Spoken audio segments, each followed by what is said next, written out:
Good morning दोस्तों, welcome back to another video. आज की इस वीडियो में हम एक और इंटरेस्टिंग टॉपिक के ऊपर बात करने वाले हैं।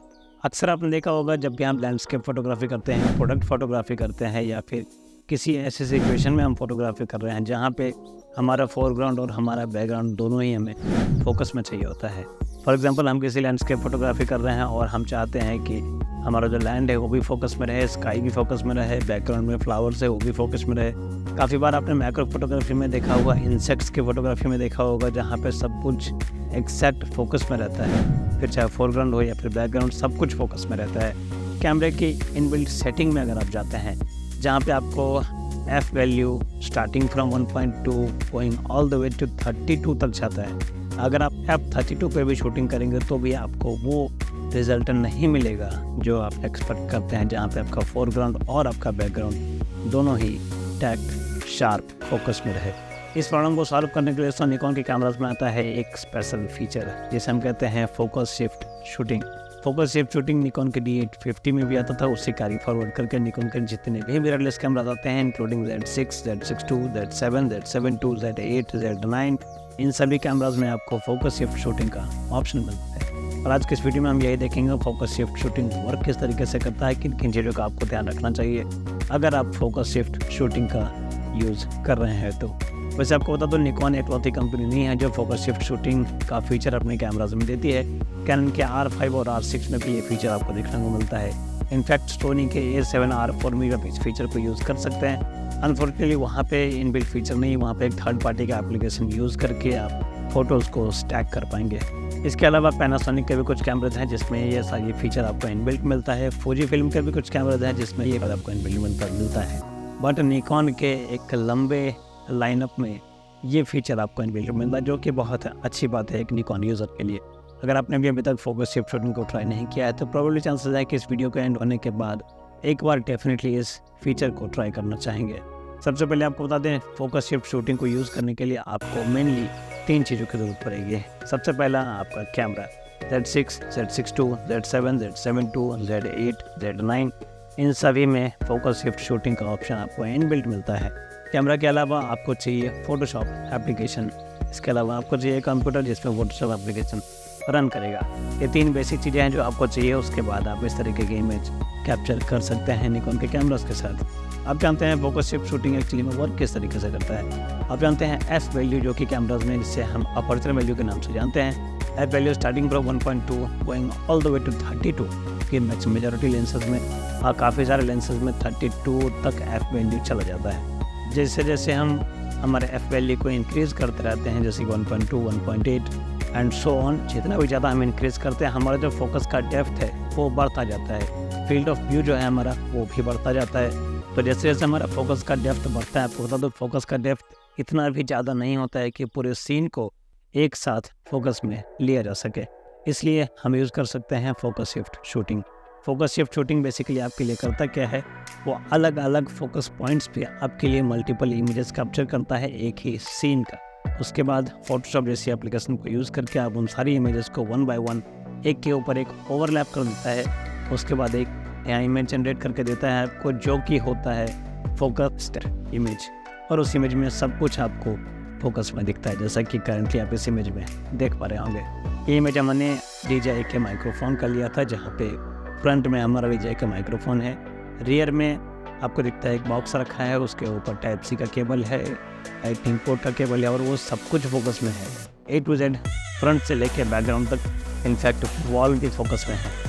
इस फीचर के बारे में और डिटेल्स में जानने के लिए हम चलते हैं हमारे कैमरा के स्क्रीन के ऊपर, और मैं इसके गिफ्ट को रिकॉर्ड करता हूँ सो दैट आपको मेन्यू सिस्टम भी दिखा सकेंगे और दिखाते हैं किस तरीके से ये पूरा सिस्टम वर्क करता है और टेक्निकल चीज़ें क्या हैं जिन चीज़ों का आपको ध्यान रखना चाहिए फोकस शिफ्ट शूटिंग यूज़ करते समय। चलते हैं हमारे कैमरा के स्क्रीन के ऊपर। दोस्तों हम आ गए हैं अपने कैमरा के EVF के ऊपर, और यहाँ पे अगर आप देखेंगे हमने सब्जेक्ट के लिए हमारे A10 Mini Pro को रखा है। उसके पीछे हमने DJI का एक एक्शन कैमरा रखा है और उसके पीछे आप वॉल देख सकते हैं जहाँ पे सॉकेट्स वगैरह लगे हैं। इन दिस कंडीशन अगर मैं चाहता हूँ कि हमारा वॉल भी फोकस पे रहे, हमारा DJI कैमरा भी फोकस में हो, और हमारा A10 मिनी प्रो के सारे बटन्स फोकस में हो, वॉल भी फोकस में हो, यानी कि फॉरग्राउंड और बैकग्राउंड सब कुछ फोकस में हो।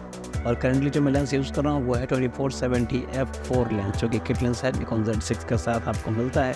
इस लेंस में अगर जो मैक्सिमम अपर्चर का वैल्यू है वो जाता है f22 तक। करंटली मैंने f22 पे ही कैमरा को रखा है, जैसा कि आपको UF में दिख रहा होगा। फिर भी आप देखेंगे अगर मैं यहाँ से फोकस करता हूँ हमारे एक्शन कैमरा को, तो भी हमारा बैकग्राउंड और जो हमारा फॉरग्राउंड है वो दोनों ही आउट ऑफ फोकस हो जाता है। फॉर एग्जांपल अगर मैं फोकस करता हूँ A10 मिनी प्रो के फ्रंट बटन को, तो हमारा DJI का एक्शन कैमरा और बैकग्राउंड पूरी तरीके से आउट ऑफ फोकस हो जाता है। और ये f22 की बात कर रहा हूँ सर। तो यहाँ पे दोस्तों हमारा यूज़ होने वाला है फोकस शिफ्ट फीचर।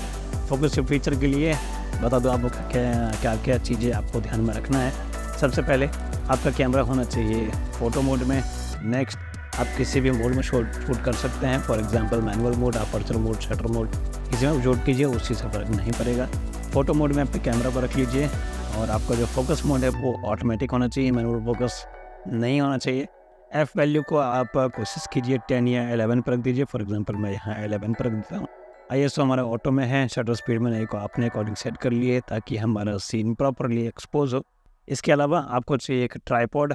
आपको एक ट्राइपॉड की ज़रूरत पड़ेगी, जिससे कि क्योंकि आपका कैमरा मल्टीपल इमेजेस लेने वाला है, तो यहाँ पे किसी भी तरीके का शेक आपके फ़ोटोग्राफ्स को ख़राब कर सकता है। नेक्स्ट चलते हैं हमारे मेन्यू के ऊपर, और मेन्यू में सबसे पहले फ़ोटो मोड में देखिए सबसे नीचे आपको फोकस शिफ्ट शूटिंग का ऑप्शन मिल जाता है। इससे पहले हम क्या करने वाले हैं, हम यहाँ पे इमेज क्वालिटी को बेसिक कर देते हैं। JPEG बेसिक कर देंगे। आप चाहें तो इसके ऊपर कभी कोई भी सेटिंग यूज़ कर सकते हैं, फिर चाहे आप चाहे तो रॉ में भी शूट कर सकते हैं। बट यहाँ पे ध्यान देने वाली बात यह है, जब आप फोकस स्टैक में शूट करेंगे तो आप कम से कम 40 से 50 इमेजेस खींचने वाले हैं।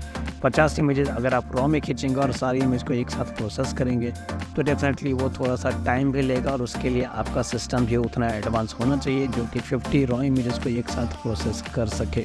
इसलिए बेस्ट ऑप्शन है आप JPEG fine, JPEG normal, basic, जो भी आपको अच्छा लगे उसमें आप रख लीजिए। इसमें फाइल साइज़ छोटा होता है बट क्वालिटी बहुत शानदार मिलती है आपको। तो जनरल यूज़ के लिए मैं JPEG बेसिक रख लेता हूँ और यहाँ से फुल फ्रेम, बाकी सारी सेटिंग्स सेम है। अब चलते हैं यहाँ से ऊपर, और यहाँ पे देखिए फोकस शिफ्ट शूटिंग का ऑप्शन मिल जाता है। इसके अंदर चलते हैं, यहाँ पे है नंबर ऑफ़ शॉट्स, जो कि पहला ऑप्शन है। नंबर ऑफ़ शॉट्स यानी कि आपका कैमरा मैक्सिमम कितनी इमेजेस लेने वाला है, और यहाँ पे मैक्सिमम 300 का ही ऑप्शन है। अनफॉर्चुनेटली 300 से ऊपर अब नहीं जा सकते हैं, तो हमने इसे 300 सेट कर दिया। अपने चॉइस के अकॉर्डिंग सेट कर सकते हैं, बट यहाँ पर ध्यान दीजिए 300 ये मैक्सिमम इमेजेस लेगा, 300 लेगा नहीं, ये मैक्सिमम है, ठीक है। इसके बाद आपको मिलता है फोकस स्टेप विड्थ, यानी कि कितना डिस्टेंस पे आपका कैमरा फोकस करने वाला है। इसका कोई भी स्टैंडर्ड लॉजिकल साइंस नहीं है दोस्तों, क्योंकि निकॉन ने इसके बारे में कहीं पे भी कुछ मेंशन नहीं किया है। स्टैंडर्ड मैंने रखा है इसे 6 के ऊपर। आप भी चाहें तो 6, 7 ट्राई कर सकते हैं। कौन सा सेटिंग आपके लिए बेस्ट वर्क करेगा ये आपको फिगर आउट करना पड़ेगा। नेक्स्ट है आपके पास interval until next shot. Currently हमने कर रखा है इसे 1 सेकंड पे। आप चाहे तो इसे 0 भी कर सकते हैं। 0 से 30 तक आप इसे चेंज कर पाएंगे। करेंटली मैं इसे 0 पे रख देता हूँ। वैसे 0 पे रखने का फ़ायदा ये है कि आपका फोकस शिफ्ट शूटिंग बहुत जल्दी ख़त्म हो जाएगा। ये 0 पे उन जगहों पे आप रख सकते हैं जहाँ पे फॉर एग्जांपल आप किसी लैंडस्केप को शूट कर रहे हैं और आपके बैकग्राउंड में जो स्काई है वो कंटिन्यूसली मूव हो रहा है, तो वहाँ पे आप इसे 0 में रख लीजिए और ये फटाफट शूट करके आपको दे देगा। हार्डली 1 मिनट के अंदर ही आपका फोकस शिफ्ट शूटिंग ख़त्म हो जाएगा। बट यहाँ भी क्योंकि हमारा जो सब्जेक्ट है वो स्टैटिक है, तो मैं इसे ईजिली 1 सेकंड में रख सकता हूँ। 0 पर ही छोड़ देते हैं, फ़र्क नहीं पड़ता है। नेक्स्ट है आपके पास फर्स्ट फ्रेम एक्सपोजर लॉक। जो आपका पहला इमेज खींचेगा उसी में एक्सपोजर लॉक कर देगा और उसी एक्सपोजर के साथ कंटिन्यूसली सारी इमेजेस को खींचता चला जाएगा। इसके बाद है पिकिंग स्टैक इमेज, इसे क्रिएट मत कीजिए। नेक्स्ट है साइलेंट फोटोग्राफी। इसे आप यूज़ कर सकते हैं सो दैट कि कैमरा में मैकेनिकल शटर की वजह से कोई भी वाइब्रेशन ना आए, कोई भी शेक ना आए जो कि आपकी इमेज को ख़राब ना करे। नेक्स्ट ऑप्शन है आपके पास स्टार्टिंग स्टोरेज फोल्डर।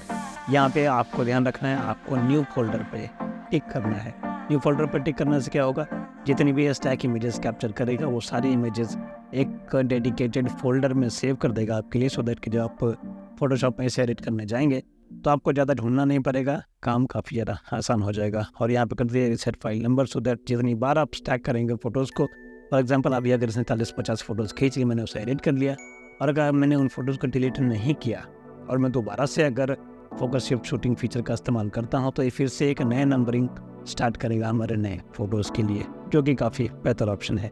यहाँ से ओके कर देते हैं और सिंपली आपको क्या करना है, आपको यहाँ पे क्लिक कर देना है स्टार्ट के ऊपर। स्टार्ट करने से पहले अपने फ्रेम को देख लीजिए, अपने फोकस को देख लीजिए, अपने एक्सपोजर को देख लीजिए, वो सारी चीज़ें काफ़ी इंपॉर्टेंट है। अब यहाँ से क्लिक करते हैं स्टार्ट के ऊपर और आप देखेंगे रिपेयरिंग हो रहा है और हमारा कैमरा ऑलरेडी इमेजेस कैप्चर कर रहा है। क्योंकि साइलेंट फोटोग्राफी में इसलिए कोई भी साउंड नहीं आ रहा होगा, आपको थोड़ा सा ही समय लगेगा और बहुत जल्दी हमारा कैमरा सारी इमेजेस कैप्चर करके रेडी हो जाएगा यूज़ करने के लिए। तो अब देखिए हमारा जो सिस्टम है वो यूज़ हो चुका है, हमारा जो सिस्टम है वो कंप्लीट हो चुका है। 23 फ़ोटो जिसने कैप्चर किए हैं इन टोटल, ठीक है, टोटल 23 फ़ोटोग्राफ्स हैं। और देखते हैं कि ये स्टार्टिंग फ्रॉम 1 to 23 सारी तस्वीरें इसने ले ली हैं। अब हम चलते हैं हमारे कंप्यूटर स्क्रीन के ऊपर, निकालते हैं इसका मेमोरी कार्ड और देखते हैं फ़ोटोशॉप में किस तरीके से आप इन सारी फ़ोटोग्राफ्स को स्टैक करेंगे और कैसा इमेज आउटपुट हमें मिलने वाला है। जेडशिप के फोल्डर में हमारे एक एडिशनल फोल्डर बन गया होगा, लास्ट फोल्डर, इसी में हमारे टोटल 23 इमेजेस हैं जिसे करंटली हम करने वाले हैं स्टैक। फटाफट यहाँ से चलते हैं एडोबी फोटोशॉप के ऊपर। अब यहाँ पे आप देखिए दोस्तों हम आ गए हैं एडोबी फोटोशॉप के ऊपर। यहाँ से चलते हैं फाइल में नीचे जाएंगे, यहाँ पे स्क्रिप्ट का ऑप्शन है, यहाँ से क्लिक कीजिए लोड फाइल्स इनटू स्टैक, यहाँ पे क्लिक कर दीजिए। यहाँ पे आपको ऑप्शन दिखता है यूज़ फाइल या फोल्डर, आप फोल्डर पर क्लिक कर दीजिए, ज़्यादा आसान हो जाएगा आपके लिए। फोल्डर पर क्लिक करते हैं, यहाँ पे ब्राउज के ऊपर क्लिक कीजिए, चलिए मेमोरी कार्ड के ऊपर DCIM फोल्डर और यहाँ पे सबसे लास्ट वाला जो हमारा फोल्डर है इसी में हमारा सारा स्टैक्ड इमेज है, 23 इमेजेस हैं। सिंपली यहाँ से फोल्डर को ओपन कर दीजिए, सीक्वेंस वाइज जितने भी फोल्डर्स हैं उसे लोड कर देगा। यहाँ से ओके क्लिक कर दिए और सारे फोटोज आप देखेंगे 1 बाय 1 यहाँ पे लोड होना स्टार्ट हो गया है हमारे फोटोशॉप के अंदर। सबसे पहले इमेज को आप क्लिक कीजिए, कीबोर्ड के ऊपर प्रेस कीजिए शिफ्ट, सबसे लास्ट इमेज को क्लिक कर दीजिए। इससे क्या होगा, जितने भी 23 इमेजेस है वो सारे इमेजेस यहाँ पे सेलेक्ट हो जाएंगे। यहाँ से चलते हैं एडिट के ऊपर और यहाँ पे नीचे देखिए आपको ऑटो ब्लेंड लेयर्स का ऑप्शन मिल जाएगा, यहाँ पे क्लिक कर दीजिए। तो ऑप्शन है आपके पास पैनोरामा या फिर स्टैक इमेज। पैनोरामा हमें यूज़ नहीं करना है क्योंकि हमें इमेजेस को स्टैक करना है, जिसमें क्या होगा एक के ऊपर एक सारी इमेजेस को ओवरलैप करेगा और एक नया इमेज आपको क्रिएट करके देगा। स्टैक इमेज पे क्लिक कीजिए और प्रेस कर दीजिए okay. Depending upon your system का कितना स्पीड है उसके अकॉर्डिंग ये टाइम लेगा। अब यहाँ पे देखिए मैंने आपको पहले ही बताया था, अगर आप रॉ इमेजेस कैप्चर करते हैं तो 23 रॉ इमेजेस को एक साथ प्रोसेस करने में डेफिनेटली ज़्यादा टाइम लगता है। और आप यहाँ पे देख सकते हैं हमारा जो स्टैक इमेज है वो रेडी हो गया है, सारा 23 इमेज मर्ज हो गया। और आप यहाँ पे देखिए सब कुछ इन फोकस है। इनफैक्ट पीछे का जो सॉकेट है, हमारा चार्जर, हमारा DJI कैमरा, इनफैक्ट देखिए DJI का लोगो भी फोकस में है और हमारा ये पूरा ATEM Mini Pro, इसका एक जो भी लेटर्स यहाँ पे लिखे हैं बट सब कुछ आप फोकस में देख सकते हैं। कुछ भी ऐसा नहीं है जो आउट ऑफ फोकस हो। मैंने आपको पहले ही बताया बहुत ही कमाल का फीचर है ये, बहुत ही शानदार इमेज मिलती है आपको इससे। इस इमेज को सिंपली आप यहाँ से एक्सपोर्ट कर लीजिए और लाइटरूम में जाके जो भी आपको माइनर चेंजेस करने हैं, कलर करेक्शन करना है, कुछ भी करना है वो आप बड़ी आसानी से कर सकते हैं। उम्मीद करता हूँ ये छोटा सा वीडियो आया होगा आपको पसंद। फोकस शिफ्ट फीचर अगर आपने यूज़ नहीं किया है अभी तक तो आज ही यूज़ कीजिए, बहुत ज़्यादा पसंद आने वाला है आपको। मिलता है अगले वीडियो में, तब तक के लिए अपना ख्याल रखिए। वीडियो अच्छा लगा हो तो चैनल को सब्सक्राइब करके जाइए, ऐसे ही टिप्स और ट्रिक्स बताएंगे आपको अगले वीडियो में। तब तक के लिए बाय बाय, टेक केयर।